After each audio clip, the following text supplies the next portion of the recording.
Queridos, semana passada nós paramos no versículo 13, tá? Versículo 13. Aliás, eu comentei um pouco do 12, quando diz assim, Apocalipse 13, versículo 12.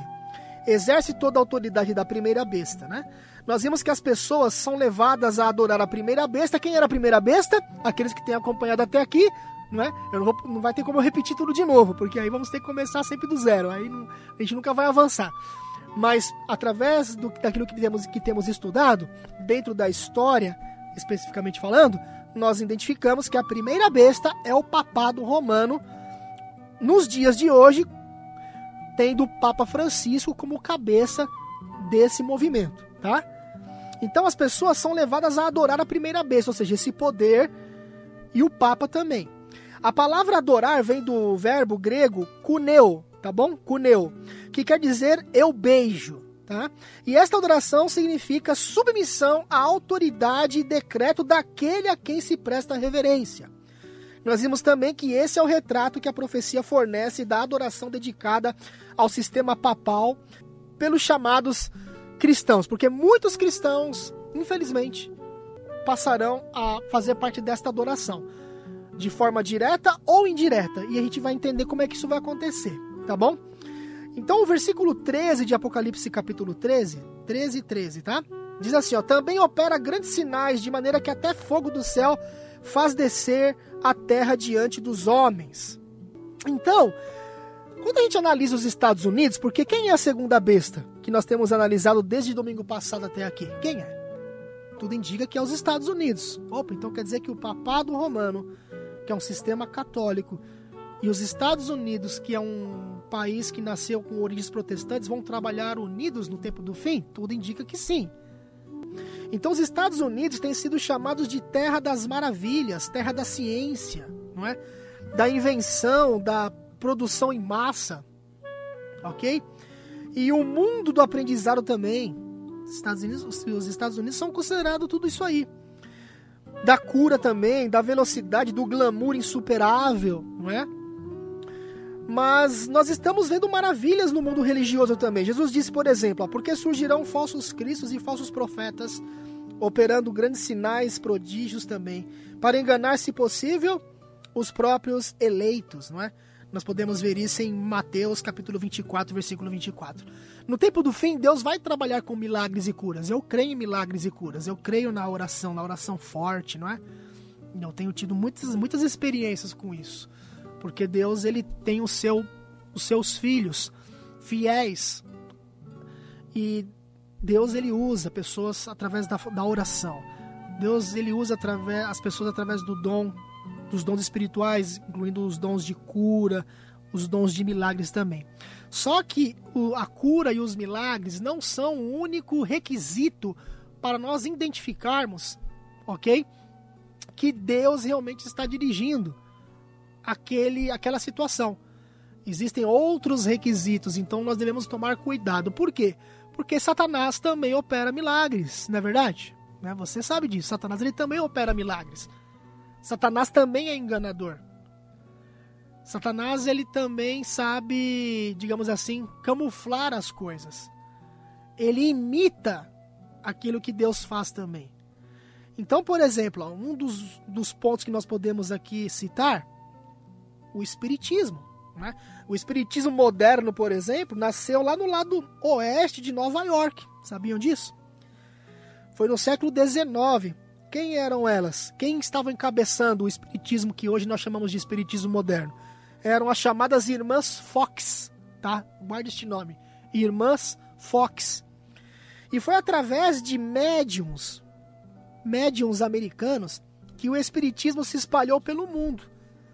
E por isso, tá? Por meio do movimento da Nova Era, por exemplo, o espiritismo ele vem penetrando até o cristianismo, viu? Tanto o protestantismo quanto o movimento católico. É interessante, né? Você pode, inclusive, ler o livro Mentiras Vivas acerca da morte e da existência pós-vida. O autor trabalha muito essa questão. Então, aquilo que eu falei. Hoje existem realmente muitas pessoas que estão sendo usadas por Deus através da oração, através de curas, através de milagres, através dos dons espirituais, que são muitos. Mas Satanás também vai trabalhar com a personificação, queridos. Personificação. O inimigo, ele é expert em personificar as coisas de Deus.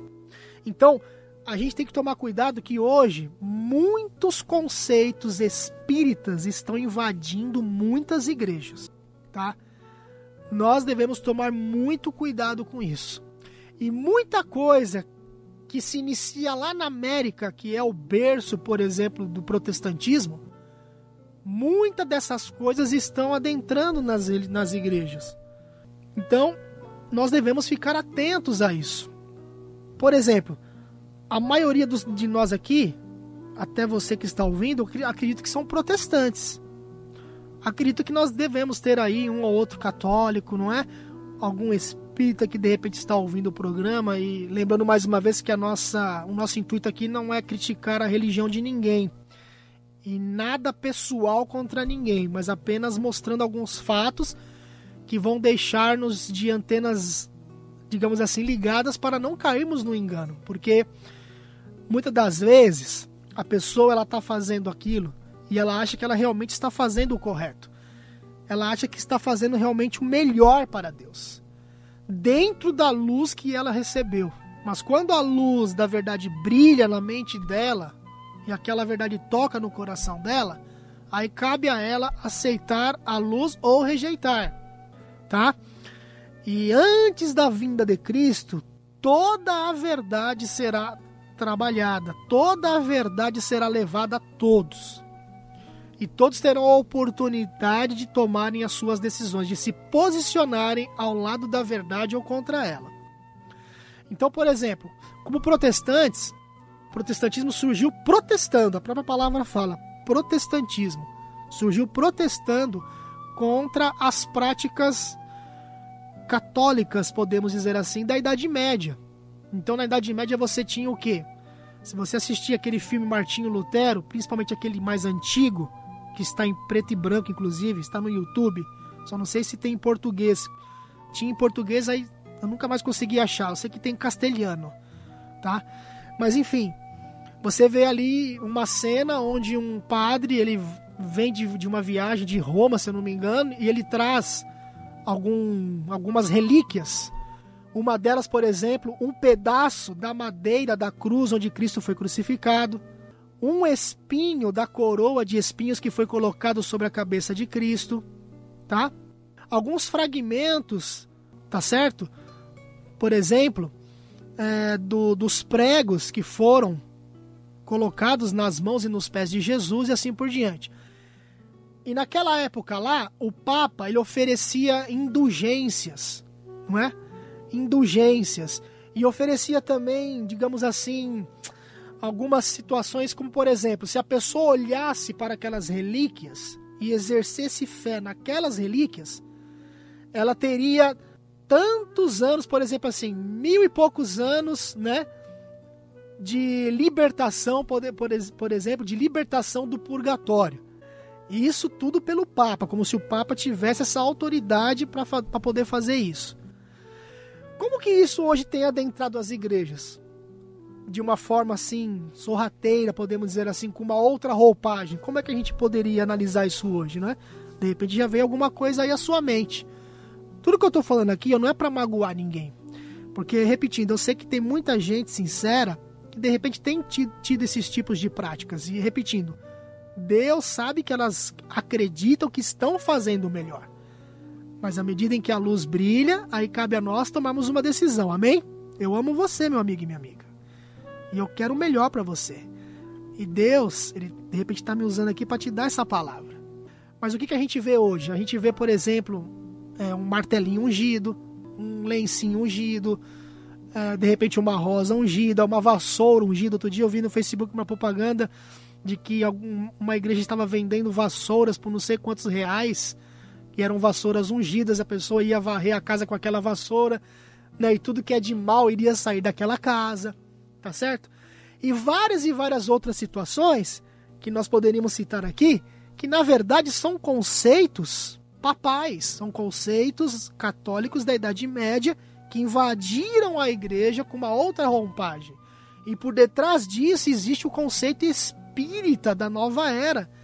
Porque existe uma certa essência mística, né? Misticismo por trás disso. Satanás trabalha através do misticismo no conceito do espiritismo da nova era com várias frentes, com várias formas. E muitas das vezes há uma forma aparente de cristianismo, uma forma de piedade, de santidade naquilo, mas a essência, a raiz daquilo não tem base bíblica. E tudo isso, na maioria das vezes, vem da onde? Vem da América. Há um ditado que diz assim: o que é bom para a América é bom para o mundo. Não é verdade?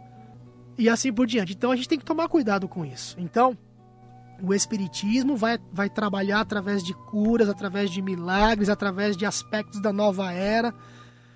Vai parecer que Deus está operando um grande movimento, um grande mover nas igrejas, nas religiões, porque está acontecendo um rebuliço e muitos milagres e curas. Repetindo, existem os milagres verdadeiros, existem as curas verdadeiras, existem os dons espirituais dentro do conceito bíblico, mas Satanás vai trabalhar com a personificação. Então, a gente precisa tomar cuidado com isso. E muito disso vai vir lá da América do Norte, tá?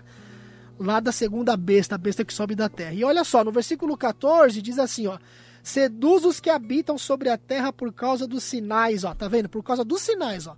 Por causa desses sinais, por causa dessas maravilhas, tá? Que lhe foi dado executar diante da besta. Qual besta? Primeiro, o papado romano. Então você vê que as duas bestas vão trabalhando em comum acordo. Dizendo aos que habitam sobre a terra que façam uma imagem à besta, aquela que ferida a espada, sobreviveu. Qual foi a besta que foi ferida a espada e sobreviveu? Pela história, que a gente viu?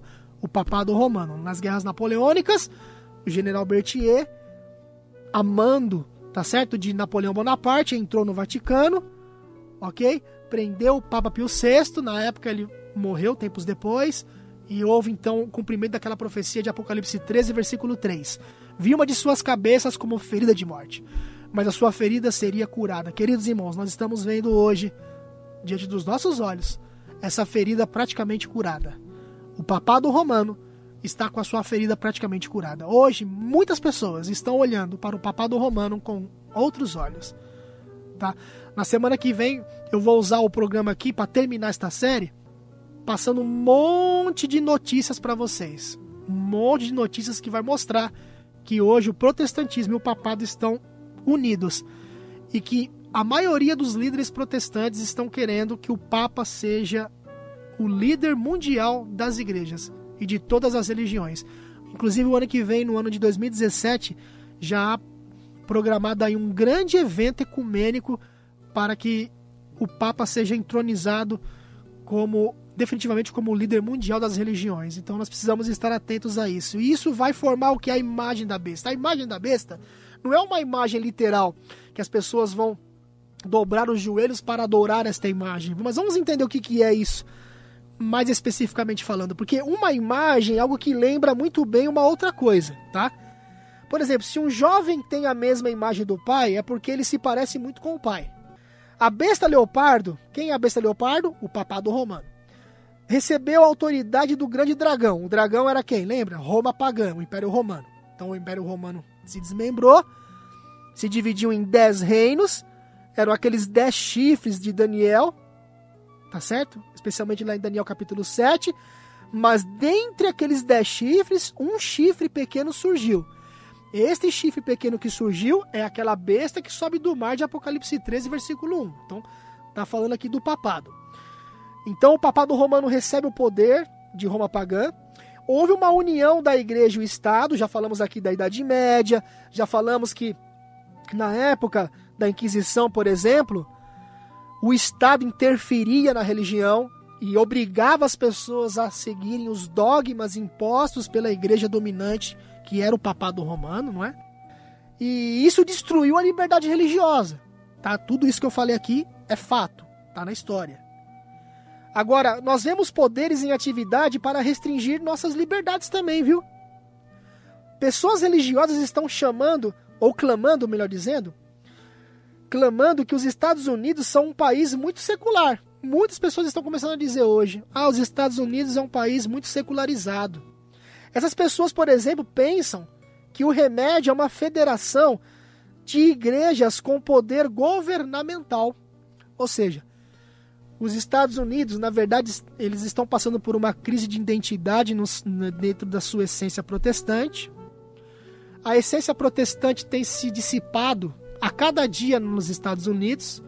As famílias, elas não estão muito interessadas mais em religião, por causa do secularismo, que invadiu os lares desses americanos protestantes.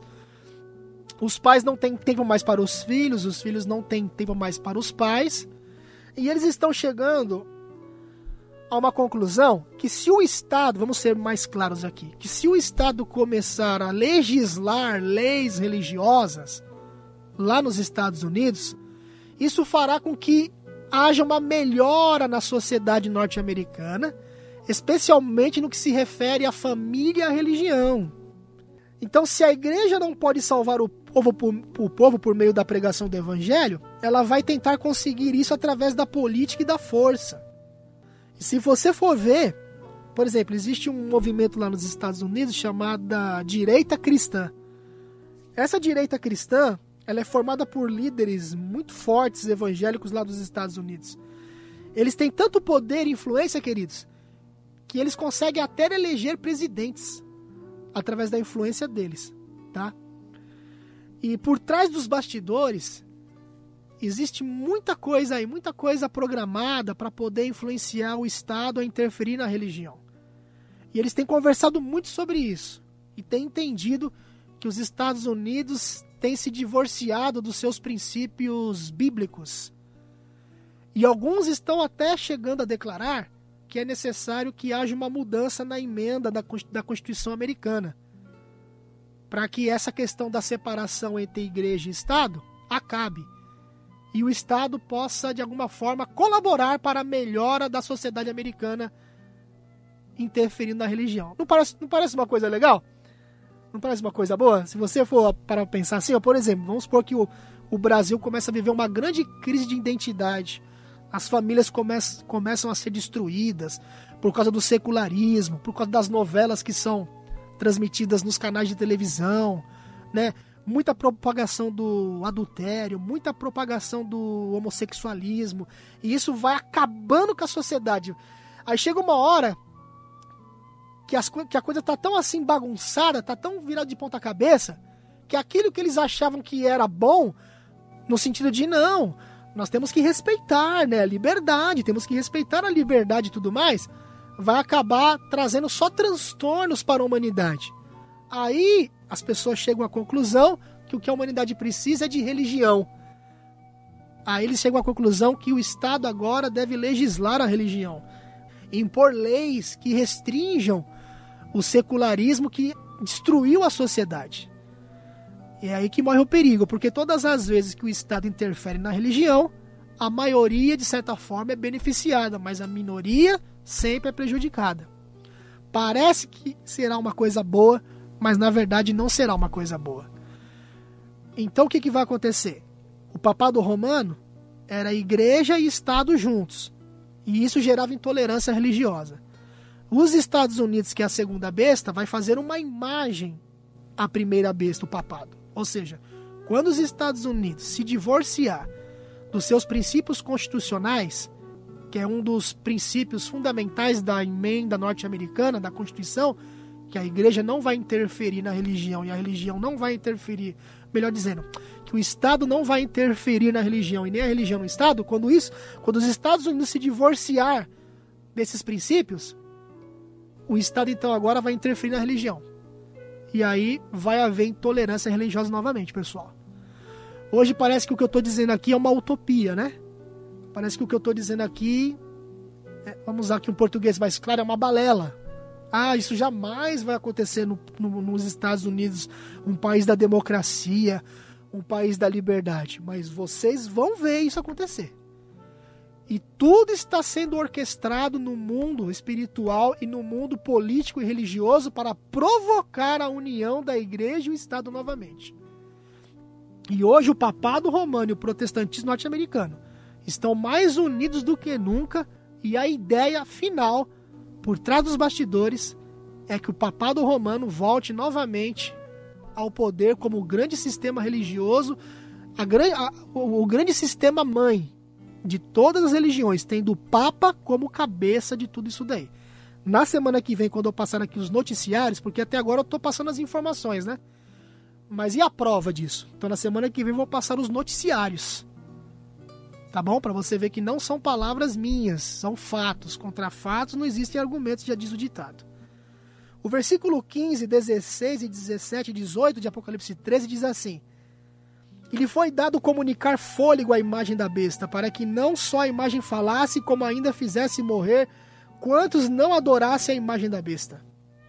A todos, os pequenos, os grandes, os ricos e os pobres, os livres e os escravos, faz que lhe seja dada certa marca sobre a mão direita ou sobre a fronte, para que ninguém possa comprar ou vender, senão aquele que tem a marca, o nome da besta ou o número do seu nome. Aqui está a sabedoria. Aquele que tem entendimento calcule o número da besta, pois é número de homem. Ora, esse número é 666, né? É o número 666. Olha que interessante, queridos. 666, este número místico representa um sistema, tá? Em vez de um indivíduo em si. O indivíduo em si faz parte do contexto, mas não é ele apenas sozinho, tá? É todo um conteúdo aí. Como é usado no sentido simbólico, ele não pode ser uma marca literal. Então não é uma marca literal, um carimbo que vai ser colocado na testa ou assim por diante. Ah, mas e a questão do chip? Né, isso a gente vai falar depois. Eu já até fiz um estudo sobre isso aqui tempos passados, mas é bom a gente sempre repetir. Interessante, queridos e queridas, que os antigos diziam que Deus opera pela matemática, não é? Sua religião era uma mistura de religião, astrologia, alquimia, ciências físicas e mentais e matemáticas. Os antigos tinham essas práticas aí. E a astrologia antiga, vejam só, dividia o céu estrelado em 36 constelações. 36, tá? Estas eram representadas por diferentes amuletos chamados de sigila solis, ou seja, o selo solar, tá? Interessante também que os amuletos revelavam a veneração que os antigos tinham pelo Deus Sol. Interessante essa questão aqui do Deus Sol. O Deus Sol, querido, fará parte da nova ordem mundial religiosa que vai se dar pela união da Igreja e o Estado lá nos Estados Unidos, quando o protestantismo e o papado romano derem-se as mãos e trabalharem unidos definitivamente para forçarem uma nova ordem mundial. Essa nova ordem mundial será religiosa, política e econômica, tá? Religiosa, política e econômica. Eu vou terminar aqui, deixando uma pulga atrás da sua orelha. Interessante que há um título que os papas carregam consigo. O título é Vicarius Filii Dei, que é um título muito comum para os papas. A partir da semana que vem nós vamos notar essas palavras usando uma publicação católica, tá? Nós vamos deixar que uma própria publicação católica fale por nós. Nós vamos ver, por exemplo, que o título de Papa de Roma é Vicarius Filii Dei. E nós vamos ver que ao tomarmos as letras deste título, as quais representam números latinos, e nós somamos, então, ao somá-las, o resultado dará exatamente 666. O que eu estou dizendo aqui, ó, foi extraído de um livro católico, hein? Não é um livro nem protestante. Tá o livro World Sunday Visitor, 15 de novembro de 1914. Só que eu não vou apenas fazer uma análise do título Vicarius Filii Dei, eu vou fazer também do título Latinos, tá? Mais 1, 2, ou seja, 3 títulos. Eu vou analisar 3 títulos que o papado romano carrega consigo. Todos eles nós vamos ver que dá o número 666. Meus queridos e queridas, talvez tudo isso tenha sido novo para você, né? Talvez você, como uma pessoa sincera, e Deus sabe disso, tenha ficado até confuso ou confusa. Queria dizer para você que nós do A Verdade para o Tempo do Fim amamos muito você. Nós não estamos aqui para pregar placa de igreja, mas estamos aqui para passar as informações, para que você, por você mesmo, analise essas informações. Você entendeu até aqui que há dois poderes religiosos trabalhando no mundo cristão hoje em dia? Você se lembra daquele Together? Houve um evento chamado Together, aconteceu semana passada nos Estados Unidos. E este evento foi patrocinado pelo Papa Francisco e pelo presidente Barack Obama. E esse evento visa unir todas as religiões sob o mesmo manto. E nas entrelinhas deste evento, a ideia é que o Papa seja o grande líder deste movimento para definitivamente fazer com que o ecumenismo seja solidificado no mundo todo. E a gente sabe que quando isso acontecer, será então a vez da ação do anticristo, um pouquinho antes da volta de Jesus. Amém? Amém por quê? Porque isso mostra que Jesus está voltando. Que Deus abençoe você grandemente, meu amigo e minha amiga. Que Deus faça resplandecer sobre ti a sua glória. Que Deus dê forças para que você esteja firme quando vier a maior crise de todas. E ainda que você tenha que passar por necessidades, por dificuldades, querendo preferir dizer não ao engano e sim a verdade, saiba que Deus cuidará de você.